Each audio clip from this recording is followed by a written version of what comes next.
અમે ગુજરાત એસટીની અંદર નોકરી કરી રહ્યા છીએ. તો નોકરીમાં ખાલી અમે બસ જ નથી દોડાવતા, બસની સાથે સાથે અમે લાગણીઓ પણ દોડાવીએ છીએ. અને અમારા સાથી કર્મચારી મિત્ર જેઓ 30 વર્ષથી એસટી સેવા સાથે સંકળાયેલા હતા અને તેમનો હોદ્દો નાનો કહી શકાય એવો કે વોચમેનનો હોદ્દો હોવા છતાં એમની નોકરીની અંદર એવી રીતની છાપ બનાવેલી અને એવું વ્યક્તિત્વ એનું હતું કે એમને રાજુલા તથા આજુબાજુના વિસ્તારના બધા જ લોકો ભરતભાઈ વરુના નામથી ઓળખે અને એમને એસટી પ્રત્યેનો એટલો બધો લાગણી સભર સંબંધ હતો. અને આજે 30 વર્ષ પછી નિવૃત્ત થવા જઈ રહ્યા છે અને એમની નોકરીનો આજે છેલ્લો દિવસ છે. એટલે આપણે ભરતભાઈની સાથે થોડીક ચર્ચા વિચારણા અને થોડીક સંવાદ કરીએ જેથી લોકોને કંઈ ને કંઈ આપણે એસટી તરફથી જાણકારી મળી રહી. તો ભરતભાઈ, તમારું સ્વાગત છે.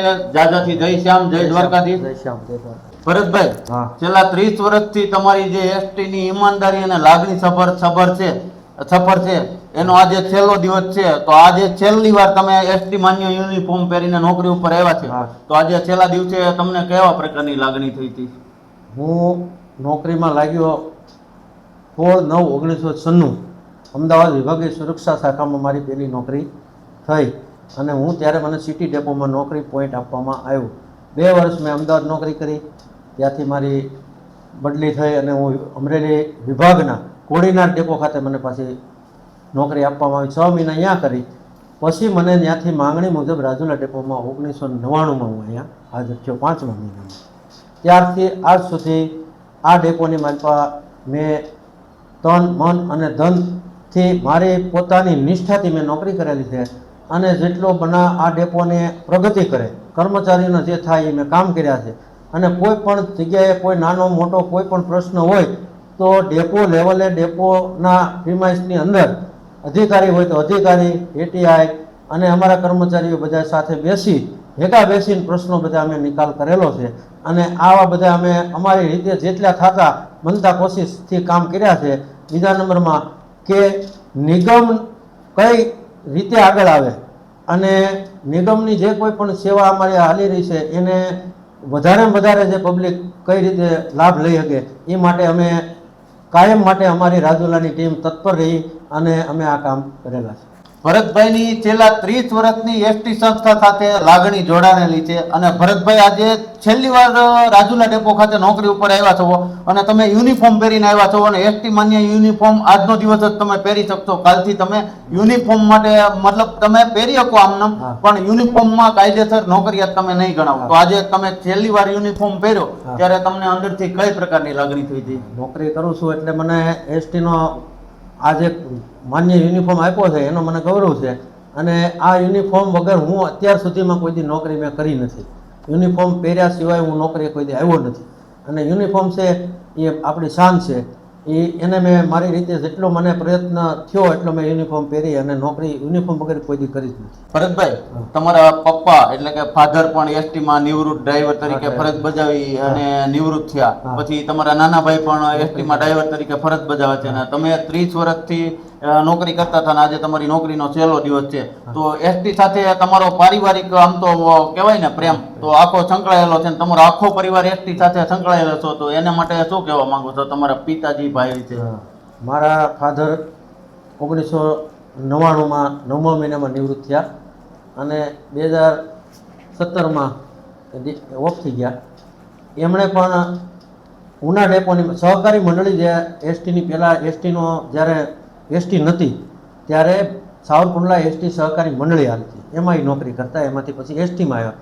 છેલ્લા મારા ફાધર 25 વર્ષ એમણે ઉના ડેપોમાં નોકરી કરી ડ્રાઈવર તરીકે અને એક રૂટમાં હાલતા ઉના મવા વિક્ટર નાઇટમાં. એમણે પણ નિષ્ઠાપૂર્વક નોકરી કરી અને અમને નોકરીએ લાગ્યા એસટીમાં તો અમને એને એમ જ કીધું છે કે એસટીમાં જેટલું થાય એટલું વફાદારીથી નોકરી કરવી.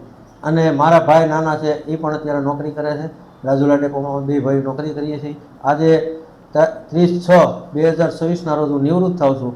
એટલે હજી પણ જે કાંઈ મારાથી થતા પ્રયત્નો કરી અને મને કોઈ પણ એમ કહે કે એસટી વિશે કાંઈ પણ કામ હશે અને સારું થતું હશે તો મને જ્યારે બોલાવશે ત્યારે હું આવીને કામ કરી દઈશ.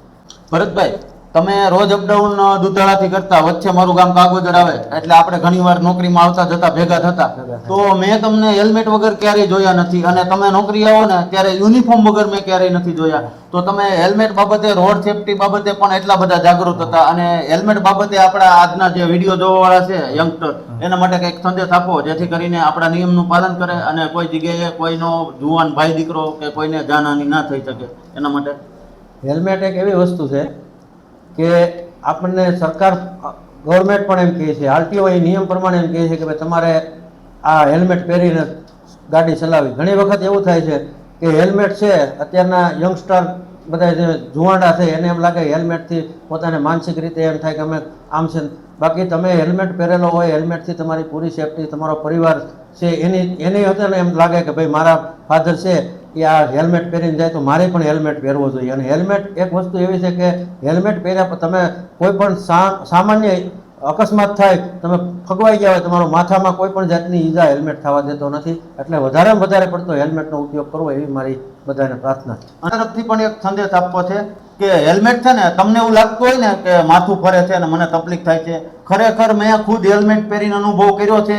શિયાળામાં તમારે ઠંડીમાંથી હેલ્મેટ બચાવે, ઉનાળામાં ગમે એટલી લૂ હોય તો પણ તમને હેલ્મેટના કારણે એટલી બધી લૂ નથી લાગતી. અને ચોમાસામાં ગમે એટલો વરસાદ હોય ને તો મોટા મોટા છાંટા આવતા હોય ને આંખમાં વાગતા હોય ને તમારી આંખ વિસાઈ જતી હોય ને એવા સમયે તમે હેલ્મેટનો આડો જે કાચ આવે ને કરી નાખો ને તો તમને ત્રણેય ઋતુની અંદર, અને પ્લસ તમારું કોઈ પણ એક્સિડન્ટ જોયો તો તમારે ગંભીર ઈજા માથામાં થવાની શક્યતા હાવ નહીવત છે. કારણ કે જો એક્સિડન્ટ થાય ને ગમે એ વ્યક્તિનું તો સૌથી વધારે માથામાં જ ગંભીર ઈજા થાય ને સૌથી વધારે મૃત્યુદર જો કાંઈ હોય ને તો માથાની ગંભીર ઈજાને કારણે થઈ છે.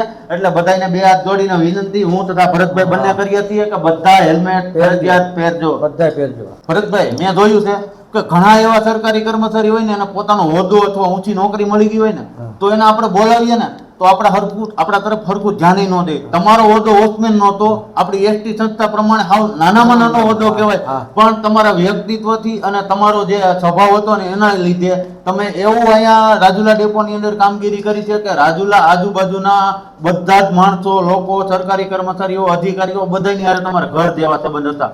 તો તમારો હોદ્દો નાનો હોવા છતાં તમે બધાની હારે કોઈ મોટા હોદ્દેદાર વ્યક્તિ જે આત્મીયતા ન કેળવી શકે ને એવી આત્મીયતાથી તમે અત્યાર સુધી રહ્યા છો, તો એનું કઈ રહસ્ય શું કે તમારો સ્વભાવ કે શું, એનું કારણ શું હોઈ શકે?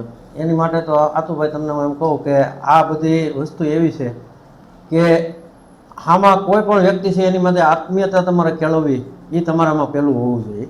કે કોઈ વ્યક્તિ આવે, આપણો આ રાજુલા ડેપોની માલ પર આપણે બેઠા છીએ, કોઈ આવીને આપણને પૂછે કે અભણ હોય કોઈ, ઘણી વખત હવે તો બધા ભણેલા છે, બાકી કોઈ મોટા વડીલ આવીને એમ કહે કે મારે અહીંથી મવા જવું છે, વિક્ટર જવું છે, તો આપણે એને સારો જવાબ આપીએ તો એમ કહે કે બહુ તમે સારું કર્યું.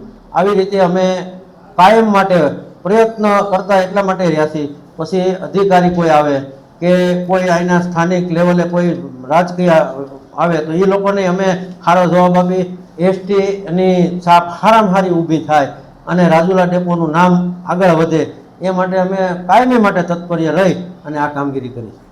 ભરતભાઈ, મેં આ ડેપોની અંદર 4 વર્ષ ઉપરાંત નોકરી કરી છે ને મેં જોયું છે તમે ઉંમરમાં અત્યારે નિવૃત્તિના ટાઈમે હોવા તો મતલબ હું નોકરી આવ્યો ત્યારે તમે 54-55 વર્ષના હશો, તો મેં જોયું છે ત્યાં સુધી તમે કોઈ નાની ઉંમરનો કર્મચારી આવે કે કોઈ પણ ગમી આવે તો તમે છે ને કોઈ પણ કર્મચારીને ક્યારેય તુકારો નથી કરેલો, બધાને ભાઈ સિવાય ક્યારેય બોલાવતા નહીં. બીજા નંબરની અંદર આપણા ડેપોની અંદર કોઈ પણ જગ્યાએ થોડો ઘણો પ્રોબ્લેમ થઈ જાય, કોઈને કાંઈ તકલીફ હોય તો સમાધાનમાં તમે ગમે એમ કરીને બધા કર્મચારીઓની આરે ભાઈઓ તરીકેની ભાવના રાખી અને તમે હંમેશા સમાધાન જ કરી નાખતા બધાનું. તો એના માટે તમે શું કહેવા માંગો છો? એના માટે આતુભાઈ એક વસ્તુ તમને કહું કે હર હંમેશની માટે હું કાયમ માટે અહીંયા બેઠો હોય અને નાના કર્મચારી હોય કે મોટા હોય, મેં નાનો માણસ હોય કે મોટો બધાને મેં મારા પોતાના ભાઈ રાખ્યા છે. અને કોઈ પણ વ્યક્તિ હોય મેં મારા પોતાના ભાઈ તરીકે જ એને રાખ્યો છે. એટલે કોઈ વસ્તુ મેં કોઈ દી કોઈને તું વસ્તુ તો કીધી જ નથી આજની તારીખમાં, નાના હોય કે મોટા હોય. આપણે સારી રીતે બોલાવો તો બીજા એને એ રીતે બોલાવે, ડ્રાઈવર છે, કંડક્ટર છે, તો એ બધાએ આપણે એકહરખી રીતે રહેતા હોય તો નાનો માણસ કોઈ પણ આવે, હું તમને આજ આતુભાઈ કહું તો બીજા તમને આતુભાઈ કહેવાના, હું તમને કોઈ પણ તોછડાઈથી બોલું તો એ વ્યક્તિ તમને તોછડાઈથી બોલાવવાના. એટલે આપણી એક આ પ્રણાલી છે અને સારી રીતે બોલીને સારી રીતે વ્યવસ્થિત રીતે કરવું એ, અને હર અમે કર્મચારીમાં ભાઈઓ બહેનો બધાને પોતાના ભાઈ બહેન તરીકે રાખી અને કામ કરેલું છે. ભાઈ, હું નોકરી ઉપર આવું ને એટલે તમારો રોજનો રૂટીન જમવાનો ટાઈમ ને મારે ભાવનગર ઉપાડવાનો ટાઈમ એટલે રેસ્ટ રૂમ ની અંદર તમે રોજે 3-4 જણા ટિફિન ખોલીને ચાંદુભાઈ ને તમે બધા બેઠા હોય તો છેલ્લા મહિના દિવસથી હું જોઉં છું ને હા. કે તમારી એ જ્યારે જમવા બેસો ને ત્યારે થોડાક ગંભીર અને કંઈક વિચાર કરતા હોય ને એવી મુદ્રામાં ખાવા બેસતા હોય કારણ કે હું પેલા મહિના દિવસ પહેલા જોતો ત્યારે તમે ખુશખુશાલ થઈને હા, બેસતા હા. કારણ કે એસટી પ્રત્યેનો તમારો કંઈક એવો અલગ લગાવ અને લાગણી જે તમને એ ટિફિન બાબતની અંદર મને છે ને હા. જોવા મળતું રોજ તો એ તમારી લાગણી વિશે શું કહેવા માંગો છો અને એટલા વર્ષ સુધી તમે 30 વર્ષથી રોજ ટિફિન લઈને જ જમતા હા. તો હવે તમને જમવાનો ટાઈમ તો આવો મતલબમાં તમે પરિવાર સાથે બેસીને ભલે જમો પણ આવી રીતે તો તમે ટિફિન ખોલીને નહીં જમવા બેસો તો એ લાગણી વિશે શું કહેશો? હા તો ભાઈ અહીંયા હું હાજર થયો ત્યારથી અમે પહેલાં ઘણા જૂના અમારા જે મિત્રો હતા ત્યારે અમે અત્યારે 5 થી 7 જણા જમવા બે હતા. પહેલાં અમે એક સાથે 20 જણા જમવા બે હતા. એટલે આપણા કાઠિયાવાડમાં એવી કહેવત છે કે જેના અન્ન જુદા એના મન જુદા. એટલે ભેગા બેસી અને જમીએ તો બધાના એક મન થાય અને એકાબીજા જમી ભેગા એટલે એકાબીજાનું નજીક આવ્યું. એ માટે આ મારી વધારે પડતી ઓલી હતી અને બીજું એક લાગણી એ હતી. બીજું એ કે અમે અમારી ઘેરે મારા ફાધર હતા ને તો અમે જમવા બેસી તો આખું કુટુંબ ભેગે જમવા બેસતા. આવી એની પ્રેરણા હતી. માતા પિતાનો ખૂબ અમને એવા આશીર્વાદ મળ્યા છે કે આવી રીતે તમે આ કરજો. એ છતાં પછીથી મને એમ થાય તમે એમ કહો કે આ થોડીક ઓલી થઈ જતી લાગણી પણ લાગણી એટલી બધી કે આ બધું એટલું આપણે ભેગા રહ્યા.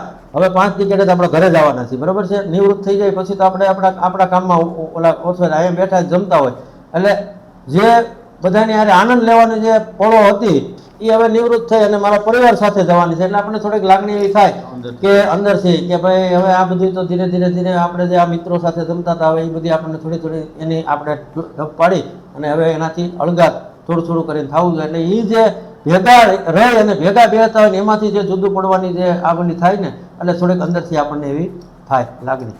ભરતભાઈ છેલ્લા 30 વર્ષની સફરનો તમને છેલ્લો પ્રશ્ન પૂછું છું અને છેલ્લો જવાબ તમારે આપવાનો છે કે આપણા જે તમે અત્યારથી આજના દિવસ પછી હવે કાલથી રાજુલા ડેપો ખાતે નોકરીએ નહીં આવો તો આપણા આજના જે નવા યુવાનો નોકરીમાં આવી ગયા છે અથવા તો આવવાના છે અથવા તો બધા યુવાનો આપણા વિડીયો જોવાવાળા છે એને સંદેશ શું આપવા માંગો છો તમે? મારી બધાય જેટલા નોકરીમાં એસટીમાં હવે છે એ અને આવે એને હું એટલું કહેવા માંગુ છું કે એસટી આપણે આ નિગમ છે એ લક્ષ્મી છે નિગમ બરોબર છે અને એ આના થકી આપણે હારા છીએ.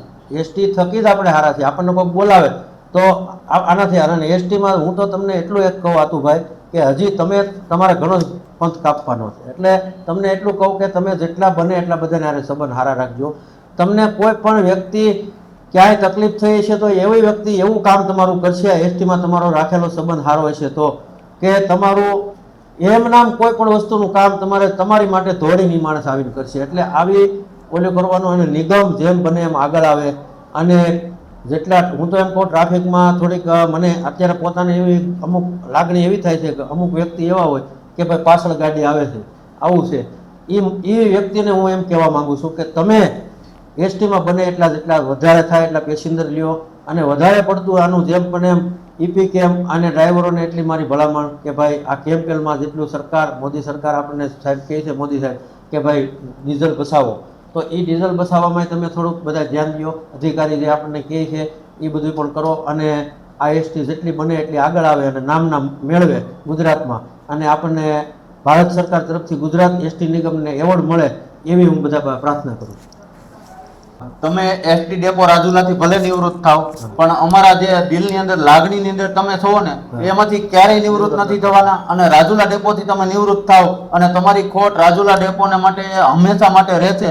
પણ અમને વડીલ તરીકે અને હું એક યુવાન હોવાના તરીકે તમને પ્રાર્થના કરીને કહું છું કે અમારે એસટીની અંદર કાંઈ પણ તમારી જરૂર પડે તો અમારા માર્ગદર્શક બનીને ઊભા રહેજો અને તમારું નિવૃત્તિ પછીનું જીવન આનંદમય સુખમય અને પરિવાર સાથે એવું આનંદથી વીતે કે વાત પૂછોમાં એવી હું દ્વારકાધીશને અને ભગવાન શ્યામને હદયસ્ત પ્રાર્થના કરું છું. જય દ્વારકાધીશ, જય શ્યામ.